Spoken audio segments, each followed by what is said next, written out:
Hi everyone, it's me again, Shalimar, and welcome to the Silhouette Podcast.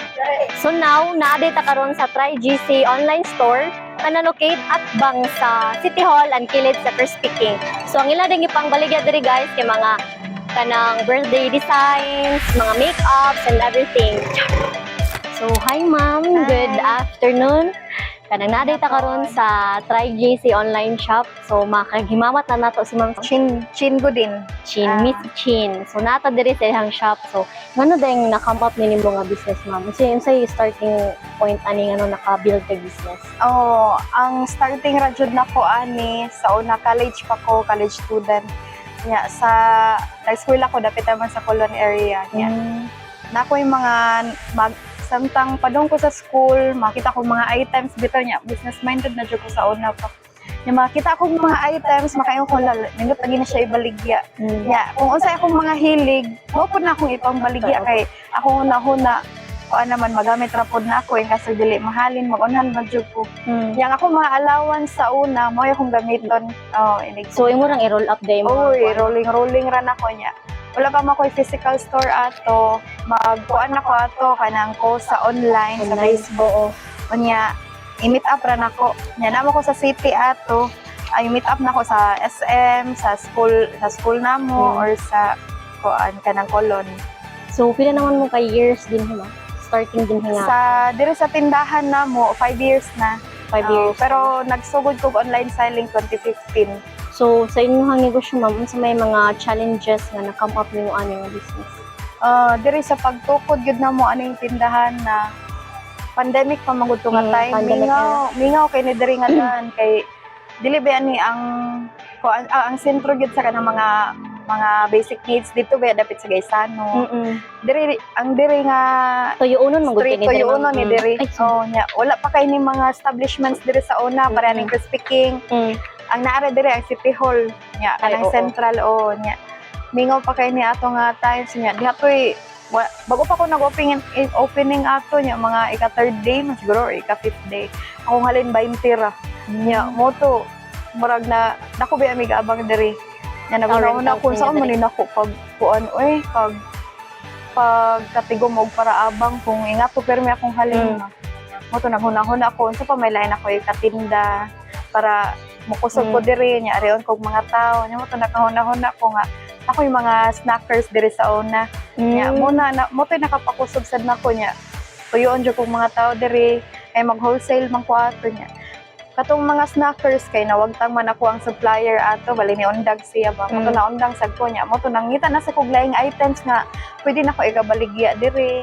Dito ko mundang og venture og mga bisag unsa na lang nga. Ganun nila mga strategies no. Dadto ko yung mga strategy kung unsaon ako pagpakusog sa akong tindahan. Na kay husband no? Oh na. Akong anak duha. Nya ang mga staff diri ma'am, sila sa dosay mo bantay diri sa shop. Oh, sahay ko mulakaw ko pero kasagaran na ko diri.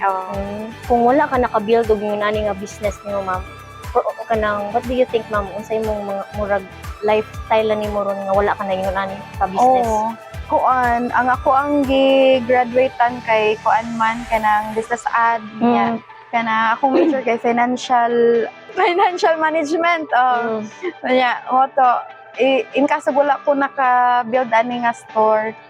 Feel ako ang trabaho karon kay na either na sa bank kay pag fresh grad na ako. Ang una jung ni offer na ko work kay sa amo magong school daghan bitaw mag-apas sa mga fresh grad sa San Carlos Eskwela. After nimo graduate daghan kayong mo offer nimo mga jobs daghang mo tawag. Ang pinakauna nga ni offer na ko ato kay Metro Bank.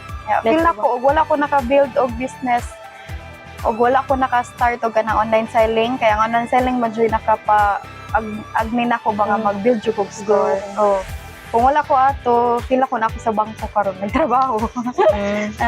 So, ang imong unsa may ma-advise nimo karon ma'am sa mga kanang mga millennials or mga batan-on karon nga gustong mo enter sa business like unsa mo ma-advise sa ilaha ba? Ang akong ma-advise nila dili man gyud na permanenteng pasko no sa kuan sa negosyo, dili permanenteng kusog ang halin, dili permanenteng dugokon imong tindahan. Ang ako lang nga in kaso maka-feel sila nga hinay ang negosyo, dili lang gid mo give up. Padayon lang, never give up. Kaya saan man nimo pagka pagka-experience sa imuhang kusog kang halin kung mundang ka dayon Dito. sa tanginay pa ka. Unsay mga mistake nga nakatulog gid nimo og importante sa lesson diri sa business ma'am or negosyo? Sa kuan kini nga negosyo na akong lisod lang. Ang mistake nga nabuhat nako sa una nga feel nako nga dili na jud nako usbon. Kana bitaw mang-hoard ka og mga trending nga products, for example kana mga brand nga nanggawas bag-o nya trending kay siya karon. Na may uban nga hype ra, nga kutubra gyud na ang mga hype kutubra man jud na shot sila sa mga 2 to 3 months. Dapat dili ka mo on hand og mga products nga daghan jud kaayo ana nga produkto nga kung tan-aw nimo hype ra. Ang sa ako karon ang akong ipang stock nga products kana na lang yung mga mga kusog Mga kanya kana bitaw mga nangugat na sa market. Dito kay og mga kon magudam ka nang mo join ka sa mga bag-o na ron. So ini katawtod mapula na sa dabang mga tao na. Makali na may ubang products nga kutub ra gid siya diha kanang pang 1 to 2 to 3 months ra gid siya nga hype. Yan ikaw man kasagaran mo diri nga na kay overstock ka. Maglisod na sa tapahalin. Yes. Yun sa na yung pagpalingunan na ma'am no ma-over kanang ma-oversupply ko sa mga hype nga products ay kung daghan ako nalabay. Nako yung mga nalabay sa una nga kaabot po siya mga 50,000 ning ana. Mo na mistake na nako sa una nga dili na nako ibalikan. Kung ipang onhan nga mga products kana na lang yung mga kusog. So unang mo na feel na ma'am na drain ka ato nga time kanang ana. Makakuan na kanang feel nimo draining na kaayo ang imong fund sa negosyo kay nalabay ra. So ma'am unsa may impact sa imuha kaning business world nimo? Kanang sa ako ang impact niya nagdako na sad ko noon sa kanabitong akong mga ginikanan kay mga kuan masad tindiro nga nasa mi negosyo pod bugasan mao na ako nadakaan sa pagkagamay nako niya. Ang impact yun niya sa ako katong ako na gyud mismo ang nida sa ako negosyo. Murag dahan kay ko nakatunan, dahan kong mga tao nga na meet nga lahi-lahi og batasan, lahi-lahi kalidad nya. Murag mo po to'y nakapausab dit sa dilaw sa ako ang murag dapat ang mga tao imong makaatubang kada adlaw kay imong sabton dito. Lain mga personality. Lain mga personality jud imong kahalimu ang masugatan kada adlaw. Mana always be kind jud. Nya, ma'am, pila man mo ay, di ba, mo mga staff diri dugay na kini sila. Or mga newly na sa dinimo gipang hair. Dili sad ko ang pinakadugay nako diri murag 2022 mangguro na siya ni sud.